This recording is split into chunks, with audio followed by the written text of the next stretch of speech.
नमस्कार viewers, त्रिस्का classes के इस डिजिटल प्लेटफॉर्म पे आपका बहुत बहुत स्वागत है। जैसे कि हमारी जिला दर्शन की जो सीरीज चल रही थी उसमें हम जबलपुर संभाग के अब तक लगभग 4 जिले पढ़ चुके हैं, जिसमें हमने जबलपुर को देखा था, मंडला डिंडोरी को देखा था और कटनी को देखा हुआ था। शायद एक सिवनी जिला भी हो चुका है, मतलब 5 जिले हो गए, 3 जिले और शेष रह गए थे जबलपुर संभाग के अंतर्गत। तो आज हम देखने वाले हैं जबलपुर संभाग का अगला जिला, जिसका नाम है बालाघाट। आज हम बालाघाट के बारे में विस्तृत चर्चा करेंगे कि इस जिले में कौन कौन सी चीजें हैं, यहाँ क्या क्या खासियत है इस जिले की, क्या क्या इस जिले में पाया जाता है, खास रूप से जो एग्जाम की दृष्टि से महत्वपूर्ण हो सकता है। इससे पहले यदि आप इस चैनल पर नए आए हुए हो तो आपसे रिक्वेस्ट है, प्लीज चैनल को सब्सक्राइब कर लीजिए, लाइक कीजिए और ज्यादा से ज्यादा शेयर कीजिए। अभी हाल में कांस्टेबल के एग्जाम चल रहे हैं, जिसमें कि मैंने बहुत से महत्वपूर्ण वीडियो डाले हुए हैं, जैसे कि किले, महल, जलप्रपात, इसके अलावा पुरस्कार, खेल का पूरा वीडियो डला हुआ है। इसके अलावा और भी महत्वपूर्ण वीडियो जो कि कांस्टेबल एग्जामों में क्वेश्चन बन रहे हैं जहां से, तो आप उन वीडियो को भी आप जरूर देखिए, आपको बहुत ज्यादा लाभ मिलेगा इन वीडियो का, ऐसा मेरा मानना है। और मैंने करंट अफेयर पूरा जनवरी से लेकर दिसंबर तक का इसमें डाला हुआ है, तो भी आपके लिए बहुत ज्यादा महत्वपूर्ण होगा। चलिए अब हम शुरू करते हैं आज अपना अगला जिला जो होगा आज बालाघाट। आज हम देखेंगे बालाघाट के बारे में। जबलपुर संभाग के अंतर्गत अगला जिला है बालाघाट। बालाघाट के बारे में देखेंगे कि इस बालाघाट जिले में क्या क्या आता है, कौन कौन सी महत्वपूर्ण चीजें हैं इस बालाघाट जिले में। तो सबसे पहले आपको इसमें ध्यान रखना है कि जो बालाघाट जिला है, इस बालाघाट जिले को कहा क्या जाता है, जिसे शिकारियों का स्वर्ग कहा जाता है। बहुत इंपॉर्टेंट फैक्ट, बालाघाट को क्या कहा जाता है, तो याद रखिएगा, बालाघाट को शिकारियों का स्वर्ग, शिकारियों का स्वर्ग की संज्ञा दी जाती है इस बालाघाट जिले को। इस बात को आप बहुत अच्छे से ध्यान में रखिएगा, पूछा जा सकता है यहां से क्वेश्चन आपसे। शिकारियों का स्वर्ग कहा जाता है बालाघाट। सर्वाधिक वन वाला जिला है यह, सर्वाधिक वन वाला जिला। सर्वाधिक वन वाला जिला भी कौन सा है, तो सर्वाधिक वन वाला जिला भी यह बालाघाट है। इसे भी आप बहुत अच्छे से ध्यान में रखिए। अच्छा, अभी हाल ही में एक रिपोर्ट 2021 की वन रिपोर्ट आ चुकी है, जिसमें पुनः एक बार सबसे ज्यादा वन क्षेत्र वाला राज्य कौन सा बना है, तो अपना मध्य प्रदेश या एमपी। सर्वाधिक वन क्षेत्रफल में सबसे ज्यादा वन कहां पाए जाते हैं, तो मध्य प्रदेश में। इस बात को भी आप बहुत अच्छे से ध्यान में रखिएगा। नेक्स्ट सर्वाधिक वन वाला जिला है। इसके बाद यहाँ पे आपको ध्यान रखना है, इसी बालाघाट जिले में यदि जनसंख्या की बात करें, जनसंख्या की दृष्टि से, तो मध्य प्रदेश का सर्वाधिक लिंगानुपात वाला जिला। मध्य प्रदेश का सर्वाधिक लिंगानुपात वाला जिला कौन सा है, सर्वाधिक लिंगानुपात वाला जिला कौन सा है, तो आपको याद रखना है मध्य प्रदेश का सर्वाधिक लिंगानुपात वाला जिला भी कौन सा है, तो बालाघाट है। यदि इसमें आपसे पूछ ले कितने है इसका लिंगानुपात, तो याद रखना 1021 इसका लिंगानुपात है। प्रति 1000 पुरुषों पे यहाँ पे 1021 महिलाएं हैं। तो सर्वाधिक लिंगानुपात वाला जिला, कई बार क्वेश्चन पूछा गया है एग्जामों में, तो आप बहुत अच्छे से इस बात को भी ध्यान रखिएगा कि मध्य प्रदेश का सर्वाधिक लिंगानुपात वाला जिला कौन सा है, तो मध्य प्रदेश का सर्वाधिक लिंगानुपात वाला जिला बालाघाट है। इस फैक्ट को भी आप बड़े अच्छे से ध्यान, यहाँ की बालाघाट के, ऐसा समझिए से बालाघाट के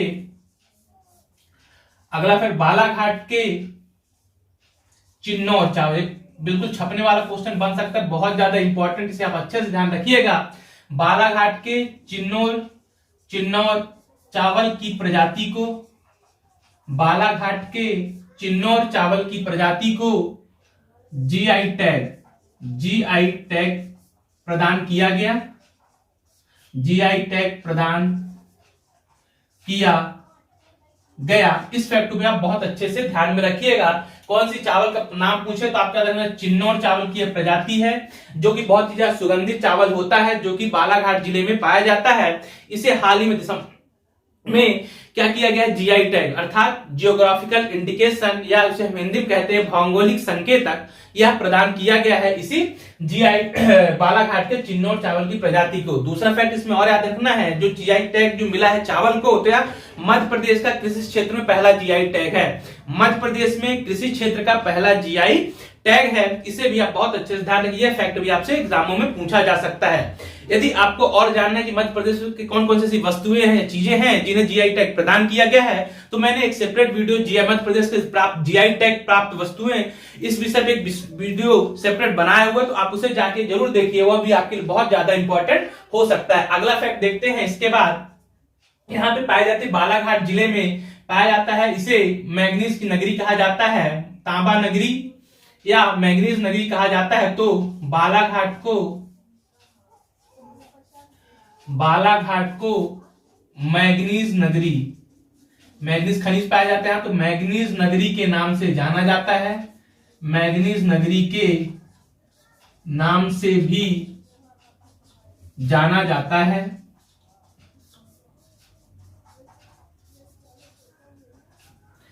बालाघाट को मैग्नीज नगरी के नाम से भी जाना जाता है। क्यों जाना जाता है? याद रखिए, मध्य प्रदेश में सर्वाधिक मैग्नीज का उत्पादन यहां पे होता है। मध्य प्रदेश में सर्वाधिक मैग्नीज का उत्पादन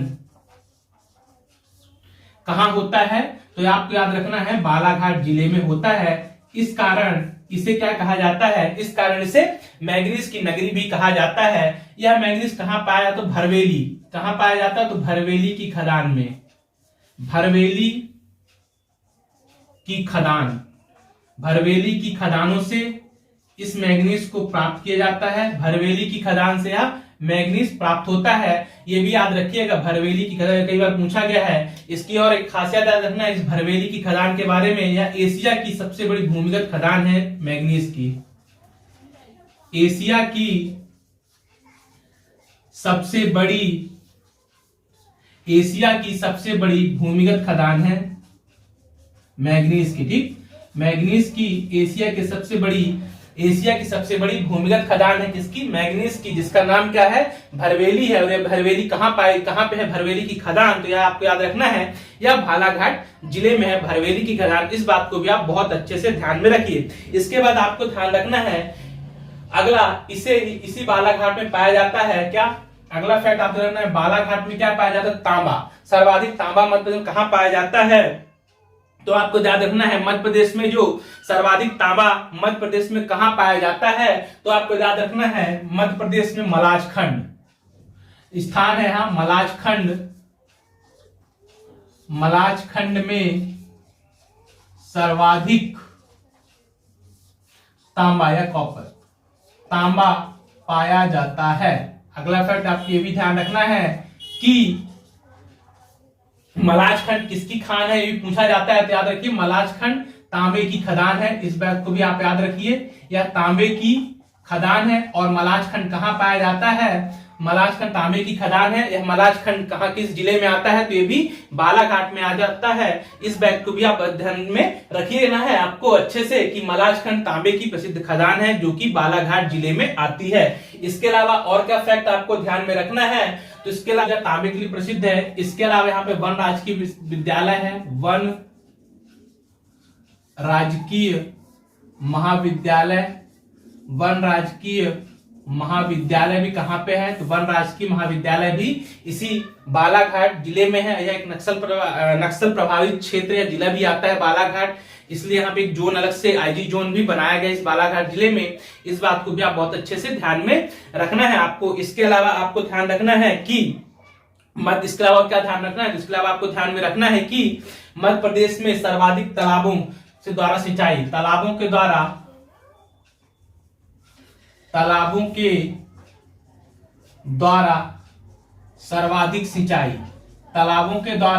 सर्वाधिक सिंचाई किस जिले में होती है?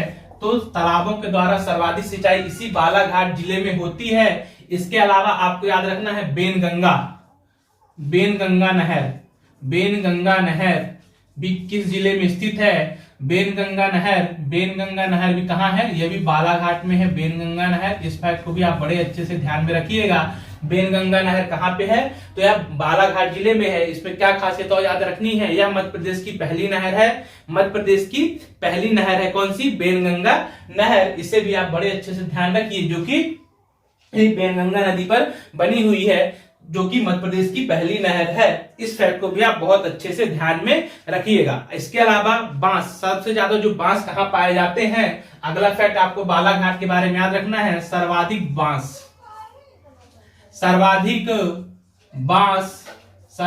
बांस बालाघाट जिले में ही पाए जाते हैं। सर्वाधिक बांस कहाँ पाए जाते हैं, तो सर्वाधिक बांस बालाघाट जिले में सर्वाधिक बांस बालाघाट जिले में प्राप्त होते हैं। इस फैक्ट को भी आप बहुत अच्छे से ध्यान में रखिए। तो आपको इतने सारे फैक्ट बालाघाट जिले के बारे में विशेष रूप से ध्यान रखना है। कौन कौन से फैक्ट हैं एक बार मैं आपको रिपीट कर दे रहा हूं। एक फैक्ट और छूट गया शायद आपका। इसके अलावा एक फैक्ट और ध्यान रखिए, धान या चावल, धान उत्पादक शीर्ष जिला भी कौन सा है, तो धान उत्पादक शीर्ष जिला भी यही बालाघाट है। इस फैक्ट को भी आप बहुत अच्छे से ध्यान में रखिएगा। चलिए मैं एक बार रिपीट कर दे रहा हूं, बालाघाट में आपको कौन कौन सी चीजें ध्यान में रखनी है। तो सबसे पहले बालाघाट को क्या कहा जाता है, तो बालाघाट को शिकारियों का स्वर कहा जाता है। इसके अलावा इसे मैंगनीज नगरी कही जाती है। मैंगनीज नगरी के रूप में भी यह जाना जाता है बालाघाट जिला। फिर हमने देखा कि सर्वाधिक लिंगानुपात वाला जिला कौन सा, तो सर्वाधिक लिंगानुपात वाला जिला यही बालाघाट है। इसके अलावा आपको ध्यान में रखना है कि इसका लिंगानुपात कितना है, तो इसका लिंगानुपात 1021 प्रति 1000 पुरुषों पे 1021 महिलाएं इस जिले में पाई जाती हैं। तो सर्वाधिक लिंगानुपात वाला जिला भी यह बालाघाट है। फिर यहाँ पे भरवेली, मैंगनीज की खदान भरवेली इसी बालाघाट जिले में पाई जाती है। फिर इसके अलावा आपको दो जलप्रपात यहाँ पे मैंने पहले ही पढ़ा चुका है। ये दो जलप्रपात इस बालाघाट जिले में पाए जाते हैं। दो जलप्रपात कौन कौन से यहाँ पाए जाते हैं, तो आपको ध्यान में रखना है। यहाँ पे पाए जाते हैं मलधर जलप्रपात और गांगुल जलप्रपात। कौन कौन से, मलधर जलप्रपात और गांगुल जलप्रपात, ये दोनों भी कहां मिलते हैं, तो ये दोनों जलप्रपात भी इसी बालाघाट जिले में पाए जाते हैं। तो हमने देखा कि यहाँ मैंगनीज की खदान है, भरवेली किस जिले में है, तो भरवेली मैंगनीज की खदान है जो कि बालाघाट जिले में है। मलाज खंड, बहुत ज्यादा क्वेश्चन पूछा जाता है यदि उद्योग की दृष्टि से या खनिजों की दृष्टि से जब क्वेश्चन बनाए जाते हैं तो मलाज खंड डेफिनेटली यहां से पूछा जाता है। तो इसे बहुत अच्छे से ध्यान में रखिए कि जो मलाज खंड है ये भी कहां पाया जाता है, बालाघाट जिले में आता है मलाज खंड, जो कि किसकी खदान है, तो तांबे की खदान है। सर्वाधिक उत्पादन मैंगनीज का इसी बालाघाट जिले में होता है। इसके अलावा हमने देखा वनराजकीय महाविद्यालय भी यहीं पे है। बांस सर्वाधिक यहीं पे पाए जाते हैं। सर्वाधिक वन वाला जिला ये बालाघाट है। बेनगंगा नहर भी इसी बालाघाट जिले में है। फिर इसके अलावा और क्या है इस बालाघाट जिले में, तो इसके अलावा हमने देखा यहाँ पे कि तालाबों के द्वारा सर्वाधिक सिंचाई भी इसी बालाघाट जिले में होती है। जबकि यदि क्वेश्चन ये पूछ ले आपसे कि सर्वाधिक तालाब कहाँ पाए जाते हैं, दोनों में अंतर है, समझना। सर्वाधिक तालाब कहां पाए जाते हैं, तो टीकमगढ़ है, लेकिन तालाबों के द्वारा सर्वाधिक सिंचाई कहां की जाती है, तो सबसे पहले बालाघाट है, उसका मंडला आता है। ठीक, तो सर्वाधिक सिंचाई तालाबों के द्वारा इस बालाघाट जिले में की जाती है। तो इतने फैक्ट आपको बालाघाट जिले के रूप में विशेष रूप से बहुत अच्छे से ध्यान में रखना है। निश्चित रूप से आप मलाजखंड, भरवेली ये और लिंगानुपात वाले जो फैक्ट है इनको बहुत अच्छे से ध्यान में रखिए। यहां से क्वेश्चन अवश्य ही पूछे जाने की पूरी संभावना है। तो ये था आपको बालाघाट के बारे में। अब देखते हैं नेक्स्ट जिला। इसके अलावा अगला जिला नरसिंहपुर के बारे में देखते हैं।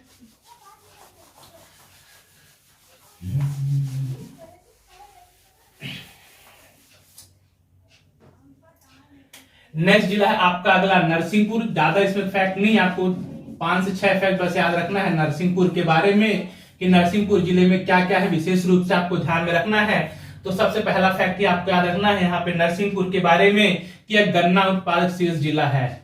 गन्ना उत्पादक शीर्ष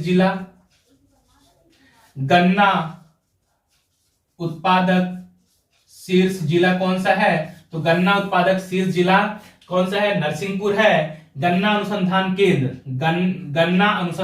कहां पे है, तो गन्ना अनुसंधान केंद्र भी इस गन्ना रिसर्च सेंटर जिसे हम कहते हैं, गन्ना अनुसंधान केंद्र भी कहां पे है, तो यह गन्ना अनुसंधान केंद्र भी इसी नरसिंहपुर जिले में है। इसके अलावा बहुत ज्यादा इंपॉर्टेंट आपको अगला फैक्ट ध्यान में रखना है, बरमान का मेला कहां लगता है, तो बरमान का मेला इसी नरसिंहपुर जिले में लगाया जाता है बरमान का मेला। बरमान का मेला कहाँ लगता है? तो बरमान का मेला इसी नरसिंहपुर जिले में लगता है। इस फैक्ट को भी आप ध्यान में रखिएगा। इसके अलावा आपको क्या ध्यान में रखना है, तो जैसे कि व्यापक एग्जाम पर्सनालिटी पूछ ली जाती है, तो आपको ध्यान में रखना है कि यहां से आशुतोष राणा एक प्रसिद्ध सिनेमा के कलाकार हैं। आशुतोष राणा वो भी किस जिले से संबंधित हैं? तो भी इसी नरसिंहपुर जिले से संबंधित है। महर्षि महेश योगी की भी किस जिले से संबंधित हैं? तो महर्षि महेश योगी संबंध भी इसी नरसिंहपुर जिले से है। इस बात को भी आप ध्यान में रखिए। इसके अलावा यदि इसका पूछे कि कहाँ पे है गन्ना अनुसंधान केंद्र, बुहानी में है, यार इस फैक्ट को भी आप ध्यान रखिए। स्थान पूछ ले तो बुहानी नामक इस जगह पे गन्ना अनुसंधान केंद्र बनाया गया है। और फिर एक फैक्ट आपको ध्यान में रखना है, हिंदी भाषी क्षेत्र में 100% साक्षरता वाला, हिंदी भाषी क्षेत्र में 100% या पूर्ण साक्षरता वाला जिला है, या हिंदी भाषी क्षेत्र में पूर्ण साक्षरता वाला जिला कौन सा है? तो यह नरसिंहपुर है। और मध्य प्रदेश का एकमात्र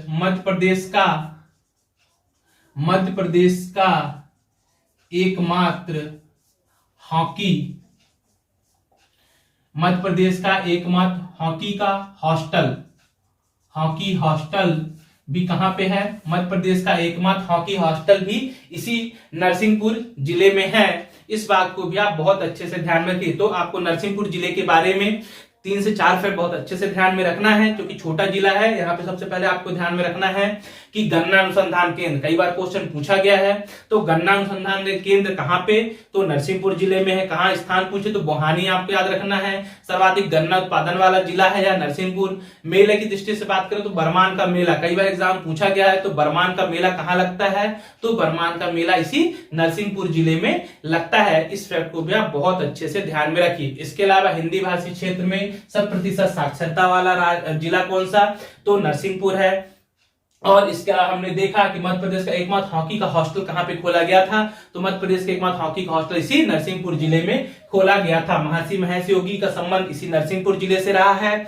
हिंदी सिनेमा के प्रसिद्ध कलाकार हैं आशुतोष राणा, उनका भी संबंध इसी नरसिंहपुर जिले से है। तो इतने फैक्ट याद रखें। करंट की दृष्टि से मैं बात कर लूं तो मध्य प्रदेश के पूर्व महाधिवक्ता और वर्तमान में मध्य प्रदेश हाईकोर्ट के न्यायाधीश, मध्य प्रदेश के पूर्व महाधिवक्ता और वर्तमान में मध्य प्रदेश हाईकोर्ट के न्यायाधीश या जज श्री पुष्पेंद्र कौरव का भी संबंध कहां से है? तो गाडरवारा नरसिंहपुर से उनका संबंध है। गाडरवारा नरसिंहपुर जिले से उनका संबंध है। इस फैक्ट को भी आप बहुत अच्छे से ध्यान में रखिए। तो ये हो गया आपका बालाघाट और नरसिंहपुर जिले के बारे में जिला दर्शन में। उम्मीद है यह वीडियो आपको अच्छा लगा हो। यदि आपको वीडियो पसंद आया हो तो आप वीडियो को ज्यादा से ज्यादा शेयर कीजिए, लाइक कीजिए और चैनल को आपसे रिक्वेस्ट है कि सब्सक्राइब जरूर कीजिए। बहुत बहुत धन्यवाद।